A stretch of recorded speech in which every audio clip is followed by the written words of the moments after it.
Hello students, today we are starting our topic scientific techniques of Taylor.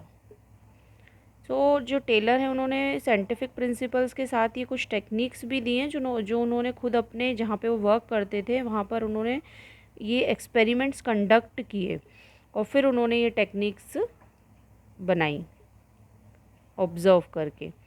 Now first is functional foremanship. In this technique Taylor suggested that the division of factory into departments. उनका कहना है कि जो factory है उसका division 2 departments में होना चाहिए। एक होना चाहिए प्लानिंग और एक होना चाहिए प्रोडक्शन डिपार्टमेंट। और टेलर का जो कहना है कि जो बर्डन है वर्कर्स पे वो प्लानिंग का अलग होना चाहिए, नहीं होना चाहिए, और उनको सिर्फ अपना कंसंट्रेट करना चाहिए प्रोडक्शन के लिए। इसीलिए उन्होंने ये 2 डिपार्टमेंट किए हैं, प्लानिंग और प्रोडक्शन। और जो प्रोडक्शन है उसको स्पेशलाइज्ड करने के लिए टेलर ने सजेस्ट किया है कि हर एक डिपार्टमेंट में उसे एक्सपर्ट्स जो हैं वो सुपरवाइज़ करें, गाइड करें और इंस्ट्रक्ट करें। मतलब जो इंस्ट्रक्टर हों, जो सुपरवाइज़र हों, जो गाइड करते हैं वो लोग बहुत ही एक्सपर्ट्स होने चाहिए। और उनका ये कहना है कि जो एक फॉरमैन है, जो एक सुपरवाइज़र है, वो हर एक एस्पेक्ट में एक्सपर्ट नहीं हो सकता है। तो उन्होंने ये स्ट्रेस किया कि 8 स्पेशलिस्ट और फंक्शनल एक्सपर्ट्स होने चाहिए सुपरवाइज और ऑर्डर्स देने के लिए वर्कर्स को। How many? 8। और हर एक बॉस जो होगा वो एक एस्पेक्ट में स्पेशलाइज्ड होगा और जो वो इंस्ट्रक्शंस देगा तो वो स्पेशलाइज्ड इंस्ट्रक्शंस ही होंगे, क्योंकि कोई पर्सन एक एस्पेक्ट में तो हो सकता है स्पेशलाइज्ड, बट 8 एस्पेक्ट्स में अलग अलग नहीं हो सकता। तो ये जो टेक्निक है फंक्शनल फॉर्मेनशिप, ये डिवीज़न ऑफ लेबर जो हमने पढ़ा है प्रिंसिपल, उसी का एक्सटेंशन है, उसी का एक्सपेंडेड फॉर्म है। नाउ टेलर का कहना है कि एक फॉरमैन में, एक सुपरवाइज़र में क्या होना चाहिए, तो उसमें वो इंटेलिजेंट होना चाहिए, एजुकेटेड होना चाहिए, एनर्जेटिक होना चाहिए, ऑनेस्ट होना चाहिए, प्रोफेशन एक्सपर्ट होना चाहिए, सारी क्वालिटीज़ होनी चाहिए। और ये जो सारी क्वालिटीज़ हैं वो किसी एक पर्सन में तो हो नहीं सकती।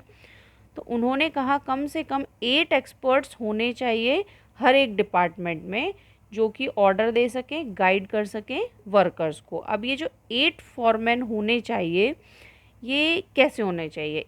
4 तो होने चाहिए प्लानिंग डिपार्टमेंट में और 4 होने चाहिए प्रोडक्शन डिपार्टमेंट में। सबसे पहले हम देख लेते हैं वो functional experts suggested by Taylor under planning department. उन्होंने कौन कौन से सजेस्ट किए प्लानिंग डिपार्टमेंट में? एक है root clerk, instruction card clerk, time and cost clerk, एक है डिसिप्लिनेरियन, और जो अंडर ऑपरेशनल डिपार्टमेंट होने चाहिए वो है gang boss, speed boss, repair boss and inspector. अब हम इन्हें 1 बाय 1 देखते हैं कि इनका वर्क क्या है। जो रूट क्लर्क का जो वर्क है वो क्या होना चाहिए? वो ये फिक्स करेगा कि कितनी स्टेप्स होंगी कोई टास्क को करने में, है ना। सबसे पहले ये डिसाइड हो कि जो प्रोडक्ट बन रहा है उसको कौन कौन सी स्टेजेस से निकलना है, कितने स्टेप्स में उस प्रोडक्शन का होना है ना। अगर हम फॉर एग्ज़ाम्पल अगर हम बात करें कि रॉ मटेरियल आता है प्रोडक्शन के लिए, और फिर फॉर एग्ज़ाम्पल मान लीजिए कि कंपनी जो है वो पेपर बनाती है ना। तो उसके लिए एक प्रोसेस होगी प्रॉपर कि सबसे पहले जो है रॉ मटेरियल आएगा, फिर उसकी फ़र्स्ट प्रोसेस क्या होगी, क्या वुड का जो है वो पाउडर बनेगा, या नेक्स्ट प्रोसेस उसकी और क्या होगी। ऐसे जो स्टेप्स होती हैं वो रूट क्लर्क का काम है। जैसा कि आप समझ रहे हैं वर्ड से, रूट डिसाइड करना कि इस प्रोसेस के बाद इस प्रोसेस के बाद सारी जो भी मैकेनिकल जॉब है वो कैसे होगी, ये सीक्वेंस को डिसाइड करना। देन आता है इंस्ट्रक्शन कार्ड क्लर्क। अब इसका जो वर्क है इसका वर्क है जनरल इंस्ट्रक्शंस देना पर्टिकुलर जॉब को। अब ये जो प्रोसेस हो रही है ना, first process, second process, third process, तब जाके पेपर बनेगा ना, तो उन प्रोसेस में भी वर्कर्स अलग अलग लगेंगे। तो हर एक वर्कर का क्या टास्क है, क्या इंस्ट्रक्शंस हैं उस वर्कर के लिए, वो देना इसका काम है। ये एक कार्ड प्रिपेयर करेगा जो कि एक गैंग बॉस करके एक और पोस्ट है, आगे अब हम देखेंगे प्रोडक्शन डिपार्टमेंट में, उसको देगा। सो उसमें ये लिखा रहेगा कि क्या वर्क है इनका, किस टाइप का वर्क है इनका, क्या क्या प्रोसीजर इन्हें करना है, कहाँ कौन सा मटेरियल यूज़ करना है, मशीनरी कौन सी यूज़ होगी उस वर्क को करने के लिए जिसमें ये वर्कर जो हैं वो वर्क करेंगे। इस टाइप से जो इंस्ट्रक्शन वाला पार्ट है वो कौन करेगा, इंस्ट्रक्शन कार्ड क्लर्क। सी है टाइम एंड कॉस्ट क्लर्क। अब जैसा कि वर्ड से ही क्लियर हो रहा है कि टाइम और कॉस्ट क्लर्क है, ये टाइम फिक्स करेगा कि कब जॉब स्टार्ट होगा, कब और कब जॉब फिनिश होगा। टोटल टाइमिंग का जो काम है वो ये टाइम एंड कॉस्ट क्लर्क करेंगे। और कॉस्ट शीट भी एवरी जॉब के लिए यही बनाएंगे। सो कॉस्ट शीट में क्या होगा कि जो पर्टिकुलर मटेरियल है उस काम को करने के लिए और जो लेबर की जो कॉस्ट है, मटेरियल और लेबर का जो कॉस्ट है वो क्या रहेगा, उसका क्या कॉस्ट पड़ेगा। So I hope it is clear. Now the last one is disciplinarian. This foreman is responsible for performance of job in orderly and systematic way. मतलब ये ध्यान रखेगा कि डिसिप्लिन मेंटेन है या नहीं, कोई इनडिसिप्लिन तो नहीं हो रहा है, तो डिसिप्लिन को मेंटेन रखना इस फॉरमैन का काम है। ये तो हो गए हमारे 4 प्लानिंग डिपार्टमेंट में। अब ऑपरेशनल डिपार्टमेंट जहाँ की प्रोडक्शन होना है, उस डिपार्टमेंट में कितने बॉस होंगे। ये तो प्लानिंग डिपार्टमेंट की बात हो गई। यहाँ पर हैं gang boss, speed boss, repair boss and inspector. अभी जो गैंग बॉस हैं ये क्या करेंगे, अरेंज करेंगे मशीन्स, टूल्स, रिसोर्सेज जो कि उस वर्क को करने के लिए लगे, मतलब उसे कलेक्ट करके इनको रखना है ताकि कोई भी जॉब में, कोई भी वर्क में डिले ना हो।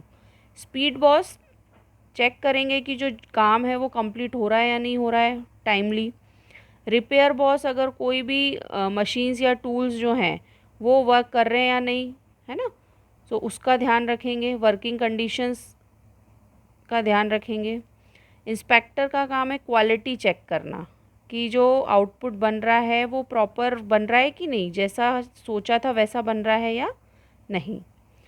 सो ये जो हमने 8 अलग अलग पोस्ट देखी अभी फॉरमैन की, ये इसीलिए डिवाइड हुई हैं कि वर्क की एफिशिएंसी इम्प्रूव हो। अगर आपने देखा हो तो हर एक का काम बिल्कुल डिफरेंट है और जो पहले जो एक पोस्ट पे काम कर रहा है वो दूसरी पोस्ट पे नहीं कर रहा है, तो इससे कहीं ना कहीं वर्कर्स की जो है एफिशिएंसी वो इम्प्रूव होगी और प्रॉपर वॉचिंग भी रहेगी वर्क के ऊपर।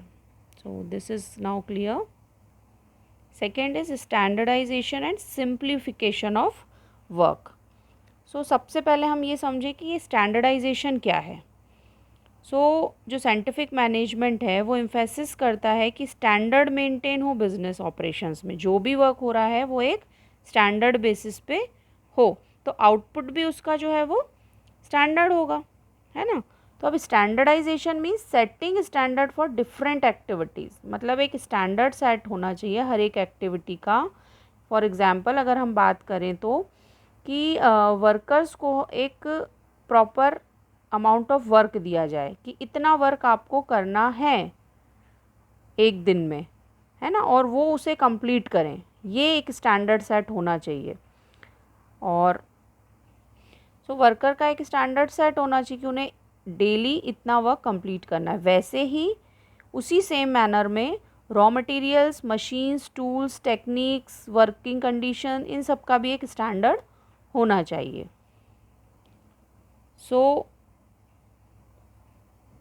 सिर्फ क्वालिटी से नहीं है कि standardization only not quality, it not only refers to quality, it also refers the size, type, weight, measure, quality, everything that is in product.